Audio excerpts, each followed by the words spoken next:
আজ বৃহস্পতিবার ৩২শে আষাঢ় ২০২৫ সালে ১৭ই জুলাই। মিথুন রাশি, মিথুন লগ্ন, জেমিনি সাইনের জাতক জাতিকাদের আজকের দিনটি কিন্তু অত্যন্ত সাবধানতা অবলম্বন করেই অতিবাহিত করতে হবে।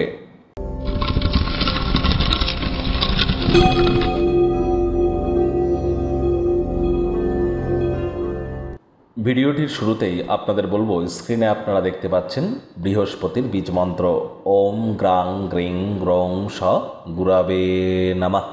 এটি আজ আপনারা ১০৮ বার জপ করুন না, অত্যন্ত উপকৃত হবেন। বাড়ির উত্তর পূর্ব কোণে অর্থাৎ ঈশান কোণে আপনারা কাঁচের, মাটির, পিতলের বা তামার পাত্রে জল রাখুন। রেগুলার চেঞ্জ করে দেবেন। মাছের অ্যাকোয়ারিয়ামও কিন্তু আপনারা রাখতে পারেন। এটিও আপনাদের গুরু তত্ত্বকে কিন্তু অ্যাক্টিভেট করতে চলেছে। একই সাথে আপনাদের বলবো, হলুদ রঙের বস্ত্র সামগ্রীর প্রয়োগ আজ বেশি করুন, ব্যবহার করুন। ড্রেস হিসাবে ব্যবহার করতে পারেন, এটিও আপনাদেরকে লাভান্বিত করবে। আর অবশ্যই গুরু যারা দীক্ষা গ্রহণ করেননি তারা দীক্ষা প্রাপ্তি করুন, কারণ বৃহস্পতি খুব সম্প্রতি কিন্তু অতিচারী হতে চলেছেন।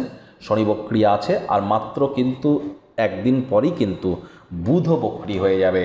তাহলে অবশ্যই দীক্ষা প্রাপ্তির চেষ্টা করুন। আর এই যে আমাদের জীবনের বিবাহ, সন্তান সন্ততি, আত্মীয় স্বজন, পাড়া প্রতিবেশী, বন্ধুবান্ধব, আধ্যাত্মিক চিন্তন চেতনা, জ্ঞান, নাম যশ খ্যাতি, প্রভাব প্রতিপত্তি, ঐশ্বর্য, এ সব কিছুর কারক তত্ত্ব কিন্তু বৃহস্পতির কাছেই আছে। এজন্য বৃহস্পতির মজবুতি কিন্তু এক প্রকার অত্যাবশ্যক।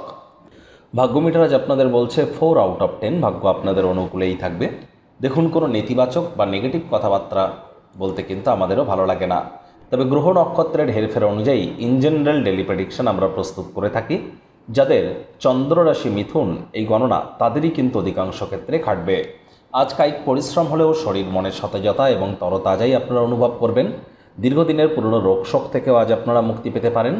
সাফল্য অর্জনের জন্য সময়ের সাথে সাথে আপনার ধারণাকেও পরিবর্তন করতে হবে, দৃষ্টিকে প্রসারিত করতে হবে, দিগন্তকে বিস্তৃত করতে হবে। ব্যক্তিত্বের উন্নতি হবে, মন হবে সমৃদ্ধ। ব্যয়বহুল দিন, খরচ বাড়তে চলেছে। নতুন উদ্যোগ পরিকল্পনার পাশাপাশি নতুন নির্মাণ কার্যকে আজ পিছিয়ে দিন। তবে বিদেশের সাথে যারা বাণিজ্যে যুক্ত আছেন তারা প্রত্যাশা মাফিক ফলাফলই কিন্তু পাবেন। চাকরিজীবী যারা আছেন অফিসে আজ নিজের মেধা, দক্ষতা, ট্যালেন্টের সঠিক স্থানে, সঠিক ব্যক্তির সামনে, সঠিক পদ্ধতিতে, সঠিক সময়ে যদি প্রদর্শন করতে পারেন, সাফল্য নিশ্চিতভাবে আপনাদের পদচুম্বন করবে। আজ নতুন উদ্যোগ পরিকল্পনার পাশাপাশি নতুন নির্মাণ কার্যকে পিছিয়ে দেওয়াটাই কিন্তু বেটার। রাজনীতিবিদদের জনসংযোগ বৃদ্ধি করতে পারলে পপুলারিটি বাড়বে।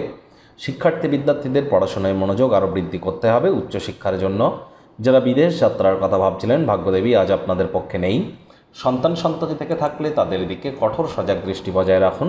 হাউস ওয়াইফ যারা আছেন, দিনের শুরুটা তাড়াতাড়ি করুন। প্রেমিক প্রেমিকা, স্বামী স্ত্রী উভয়ের ক্ষেত্রেই বলবো, রূঢ় বাক্যের প্রয়োগ, অশ্লীল ব্যবহার যেন করবেন না। তৃতীয় কোনো ব্যক্তিকে ভুলেও সম্পর্কের মধ্যে যেন প্রবেশ করতে দেবেন না। সম্পর্কের দুর্বলতা কিন্তু আরও বেড়ে যেতে পারে। শত্রুপক্ষ, বিরোধী পক্ষ আজ কিন্তু খুব একটি শক্তিশালী থাকছে না। পরিবার পরিজন, নিকটের স্থানীয় ব্যক্তিবর্গ, বন্ধু স্বজন কারোর উপরেই জোর করে নিজের মতামতকে যেন জাহির করবেন না। পরিবারের মধ্যে বিতর্ক এবং বিরোধের সম্ভাবনাও কিন্তু প্রবল। নিজেকে নিয়ন্ত্রণে রাখবার চেষ্টা করুন।